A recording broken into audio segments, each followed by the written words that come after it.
ሰላም ይህንን ቢዝነስ ለመጀመር የመጀመሪያው ስቴፕ ምንድነው ብሎ ብዙዎቻችሁ የምትጠይቁት ጥያቄ ነውና የመጀመሪያው ዲሲዥን እኛ ጋር ያለ ነው። ያ ምንድነው? ውሳኔ ማለት ነው።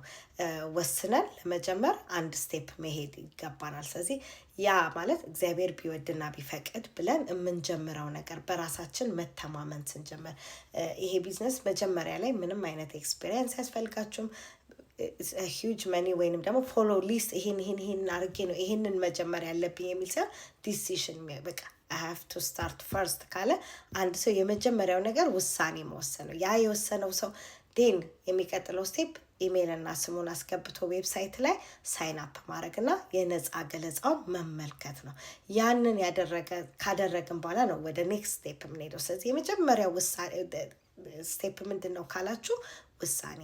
ይህንን ቢዝነስ ሊየው ልሞክረው ለኔ ይሆናል አይሆንም። ምክንያቱም ካልሆነ እኮ ዩ ጀስት ሳይን አፕ ኤንድ ፎርጌት አባውት ኢት። ስለዚህ የመጀመሪያው ነገር ግን ኢንፎርሜሽን ማግኘት ነው እና የመጀመሪያው ስቴፕ ዲሲሽን አርጋችሁ ሳይን አፕ አርጋችሁ ጌት ኢንፎርሜሽን።